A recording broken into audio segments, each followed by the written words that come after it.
internationale sur EDN TV, bonsoir à tous. Voici les titres de cette édition. Sous les feux de l'actualité, cette conférence de presse tenue ce lundi par les secrétaires généraux des centrales syndicales du Bénin, il y était question de la grande marche qu'ils ont programmée pour le 20 octobre prochain pour, disent-ils, dénoncer la gouvernance talon. Vers la relance de l'économie angolaise, le nouveau président de l'Angola, João Lourenço, en fait une priorité devant des parlementaires ce 16 octobre. Il a présenté son plan d'incitation fiscale pour relancer l'investissement étranger dans l'économie du pays. Le Portugal, en proie aux incendies, des pompiers du pays se battent toujours contre des feux de forêt qui ont déjà fait au moins 36 morts. Ces incendies continuent de ravager le centre et le nord du pays, a noté AFP ce lundi.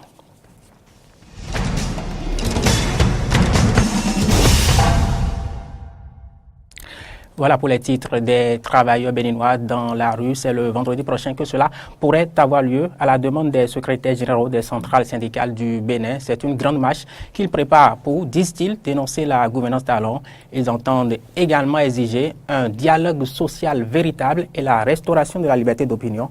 On écoute leur porte-parole.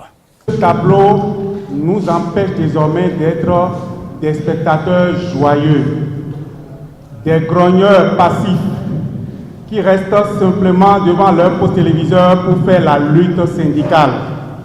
Nous devons donc tous sortir. Vous avez remarqué qu'à cette table, je l'avais indiqué au départ, il n'y a que des secrétaires généraux de confédération. Il n'y a pas de politiciens. Il n'y a pas de politiciens parce que nous l'avons voulu ici.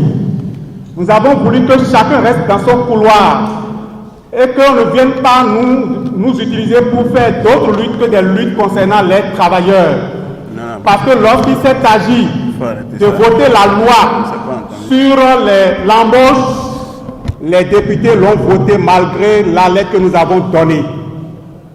Cela étant dit, le 20 octobre prochain, nous devons donc tous sortir pour exiger un dialogue social véritable, pour exiger une gouvernance à visage humain qui tienne compte de nos réalités, pour exiger de restaurer la liberté d'opinion dans notre pays, pour remettre debout le droit syndical, pour dire non aux liquidations et aux pertes d'emplois, pour dire non aux réformes unilatérales, pour exiger l'amélioration des conditions de travail et de vie, pour montrer que le peuple béninois est le seul propriétaire du pays et que ceux qui nous dirigent ne sont que des locataires. Ici donc c'est le Bénin, c'est le slogan que nous devons avoir à la bouche pour pouvoir sortir massivement le 20 prochain. Éducation, on évoque encore le sujet du non-paiement à temps des frais de scolarité par les élèves dans les collèges publics du Mono, mais sous un autre angle. Hier, nous vous parlions de la responsabilité des parents dans le retard de paiement de ces frais. Aujourd'hui, place d'abord à ce 5e épisode de la série de reportages réalisé par Joras Bouti sur la question. Il met l'accent sur les ressentis des parents d'élèves lorsque les leurs font objet de renvoi, vous vous en doutez, pour non-paiement de frais de scolarité. Un enfant qu'on renvoie des cours et qui rejoint ses parents, vous voyez que c'est une honte. C'est une honte. Une honte qui s'intensifie tant pour l'élève que pour le parent lorsque les conditions financières ne permettent pas de laver cette humiliation. Il faut dire la vérité à des moments donnés. Il y a des parents payés même 14 000, c'est déjà trop pour eux. Mais ils veulent voir les enfants évoluer. À Zonkhoué, Papassa, une localité de la commune d'Atiémé, la pauvreté ambiante et la taille des ménages font que de nombreux enfants sont livrés à eux-mêmes. Surtout en zone rurale, le constat que nous avons fait, c'est que beaucoup d'enfants sont laissés à eux-mêmes. C'est eux-mêmes qui supportent les charges pour la plupart, et surtout la contribution scolaire. Et lorsque le comptable arrive à renvoyer un certain nombre de fois un enfant et vous approchez de lui, il dit que papa peut-être n'a pas les moyens, ou bien maman n'a pas les moyens, ou bien maman n'est pas avec papa. Et puis vraiment, c'est pas facile dans ces milieux ruraux. Les temps sont durs pour tout le monde et on ne peut s'acquitter des contributions scolaires des enfants sans faire un minimum de pression sur soi. On sait que les temps sont durs, mais il n'a qu'à faire un effort. Nous aussi, nous sommes des parents d'élèves et on fait un effort aussi pour pouvoir alors sauvegarder notre dignité. Fait rare pour ne pas être souligné lorsque ces élèves subissent des renvois. Ce sont finalement quelques-uns de leurs enseignants qui leur offrent leurs aides. Comment, pourquoi? Réponse dans ce nouveau sujet de Jonas Bouti. Salut camarades! Les enseignants ne sont pas que des éternels grévistes qui revendiquent sans cesse l'amélioration de leur traitement salarial. Il y en a parmi eux qui viennent souvent au secours des élèves renvoyés pour non-paiement des frais de scolarité. J'aide régulièrement à payer la contribution urgence. Même quand je n'en ai pas, je prends l'engagement. Et dans les primes de PP et de AE, des fois, à la fin de l'année, c'est prélevé pour ces apprenants-là, pour solder. À un moment donné, moi, je vais voir le directeur ou bien le comptable pour dire ça là, je prends l'engagement. Je prends l'engagement pour payer. Malheureusement, leurs maigres ressources financières ne suffisent pour payer la contribution des élèves cas sociaux qui deviennent de plus en plus nombreux dans les établissements scolaires. C'est vrai, nos salaires sont maigres. Et l'État fait aussi de son mieux. Mais nous, on ne peut pas chaque fois continuer. Aussi, ne faudrait-il pas que ces enseignants cherchent à se faire récompenser d'une manière ou d'une autre pour leur bonne œuvre sociale? Oui, ce que la main gauche donne, on ne doit pas récupérer ça par la main droite. Nous savons qu'il y a un Dieu et que ce que nous faisons, c'est pour les âmes en détresse. Et la nature nous rendra ça certainement. Mieux que des assistances financières sporadiques à l'endroit de ces enfants, il leur faut tout un accompagnement pour qu'ils puissent aller loin dans les études. Environnement, elle est dans un état d'insalubrité ahurissant. On parle de la berge lagunaire du marché d'Antokpa. Eau usée, déchets solides et métaux lourds, entre autres, ils sont jetés régulièrement. L'impact de la pratique sur le lac Nokoué est remarquable. Quel est-il? Question pour Antoine Sagbo et Romaric Débauché.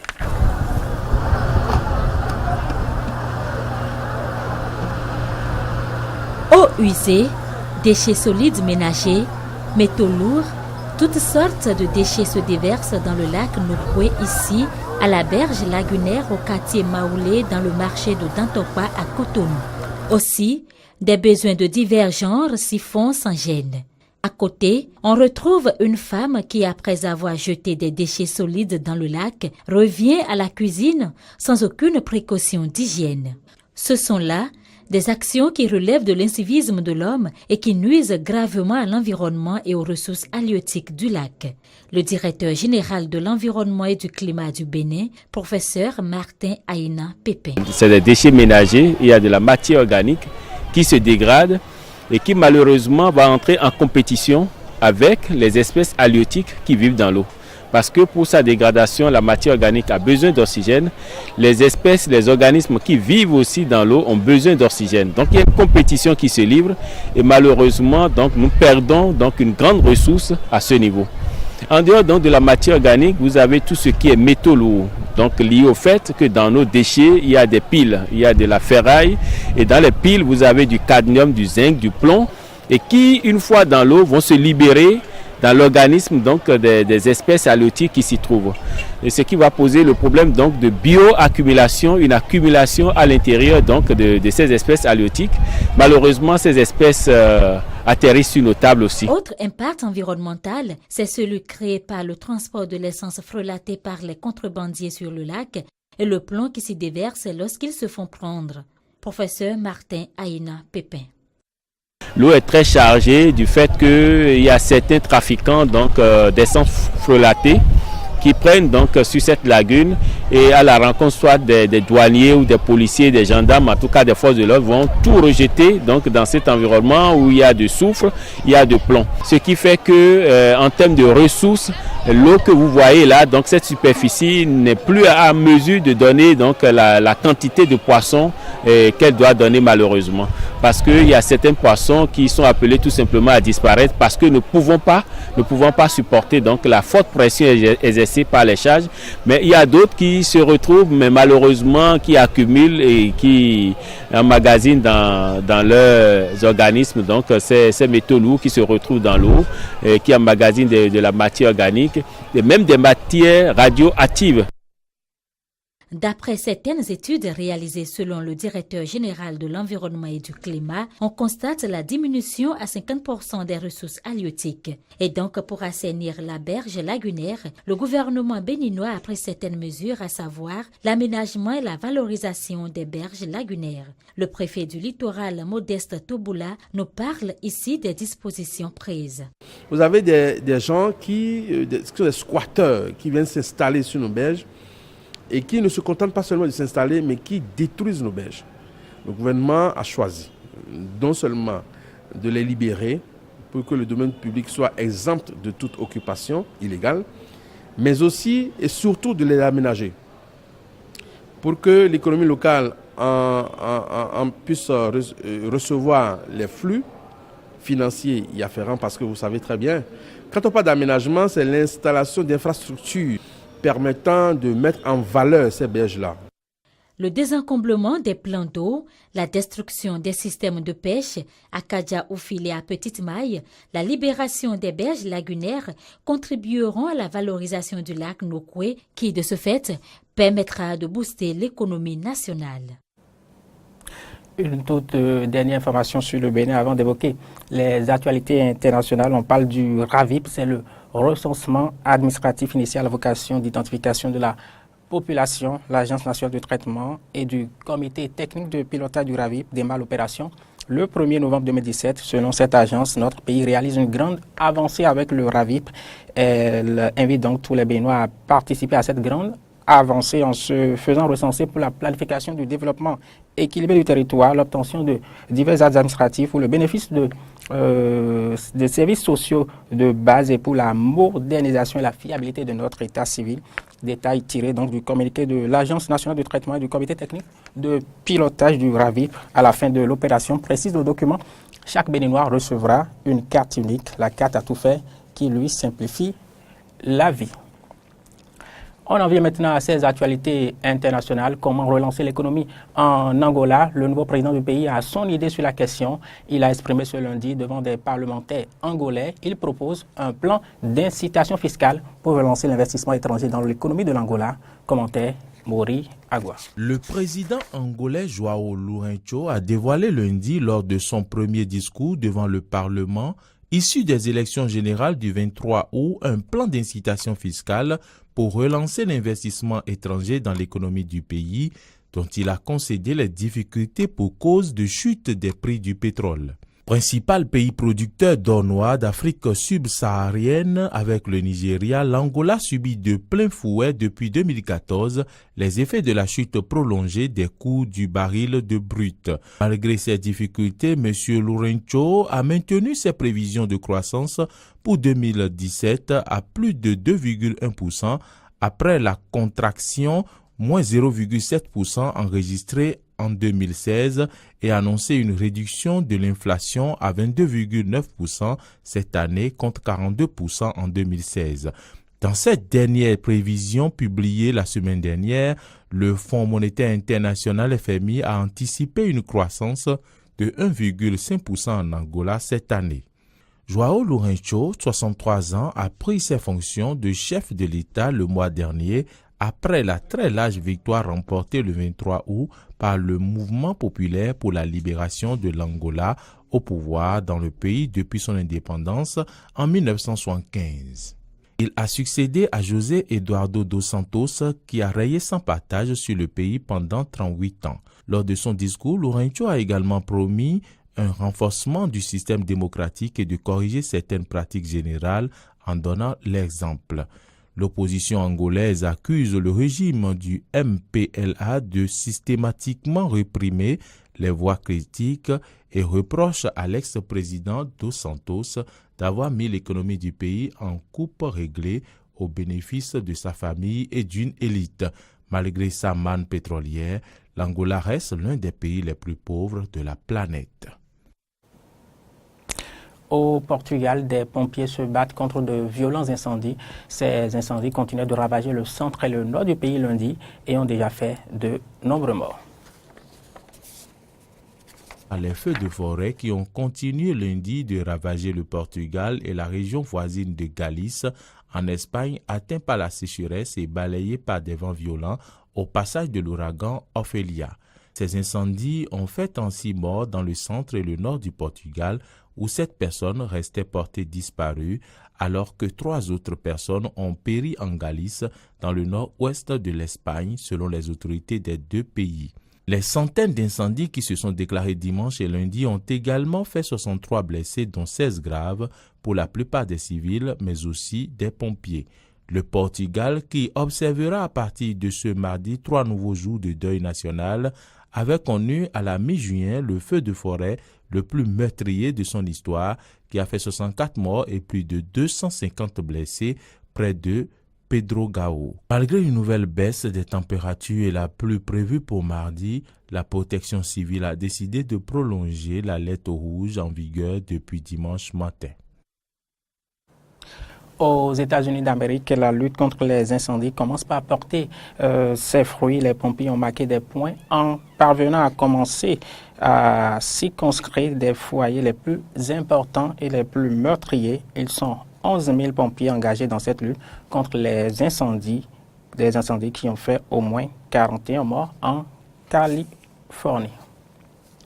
Sport, début ce mardi de la 3e minute de groupe de la Ligue des Champions. Le champion en titre, le Real Madrid, affronte Tottenham dans la finale du groupe H. Comme nous l'explique l'entraîneur du club merengue, on entendra aussi le coach de Tottenham. Tenemos 2 partidos contra el Tottenham. La primera. Nous avons 2 matchs contre Tottenham. La première finale sera demain, une finale de groupe, car nous nous affrontons avec le même nombre de points. Nous voulons faire un bon match. Je pense que ce sera un bon match pour tous les gens qui aiment le football.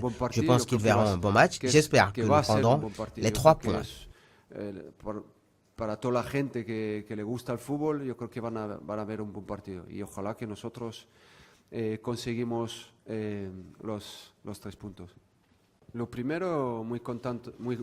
Tout d'abord, je suis très content pour lui. Il le méritait, comme tu disais, il travaille énormément, pas seulement en match, mais c'est un professionnel. Il est toujours le premier à entrer sur le terrain, il veut toujours s'améliorer.